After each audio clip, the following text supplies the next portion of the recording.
Jordan unleashing intense airstrikes on ISIS and vowing this is just the beginning. This as ISIS releases a new propaganda video going after a different target this time, children.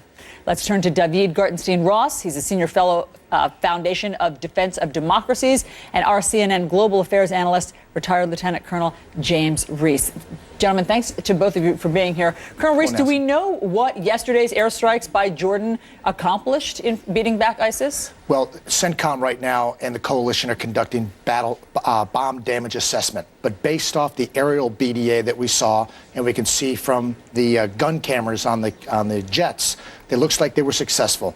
They were targeting infrastructure along the Euphrates River Valley, so it looks like there was initial success. Meaning ISIS buildings? Yes, buildings, command and control areas, some places for staging equipment, things like that. Okay, David, Wolf Blitzer had an interview yesterday with the Jordanian foreign minister who talked about the lengths to which they are willing to go to fight ISIS. Listen to this exchange. Is Jordan ready to commit combat ground troops to defeat ISIS?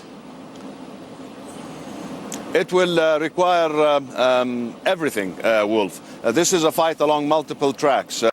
Okay, he says it will require everything, Wolf. They are willing, it sounds like, to commit ground troops. Is that the answer? I'm a little bit skeptical that they're going to do so if they're the only country putting ground troops in. I mean, in Iraq, it's more feasible in that ISIS is much more vulnerable in Iraq. But Syria is a very hostile environment where even the Jordanians putting in ground troops by themselves would be a very perilous situation. CNN, I want to switch to this new propaganda video. CNN has just unearthed this ISIS video, and it purports to show that ISIS has opened 24 schools. They say 12 for boys, 12 for girls. And you see them here teaching Arabic letters, teaching numbers. Well, you've watched it now, Colonel Reese. What do you see going on in this video? Well, first and foremost, if you want to get your ideology out there, you should start at the youngest age you can and start breeding that inside. That's number one.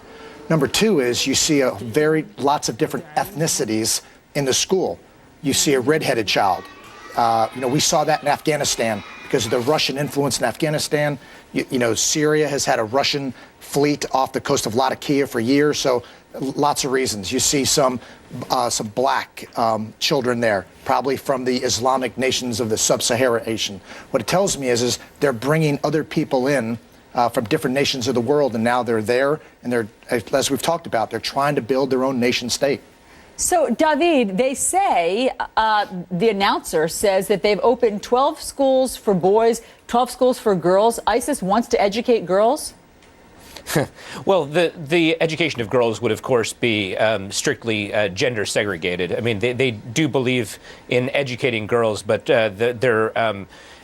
the standards for females are very different than the standards for boys would be. Females do not have an equal place within ISIS's society. But I agree with Colonel Reese that what they're trying to do is to set up a long-term sustainable project, which is, in their view, an Islamic utopia. And as such, education not only of children, but also, for example, of their military conscripts is extraordinarily important in building that sustainable zeal for this operation.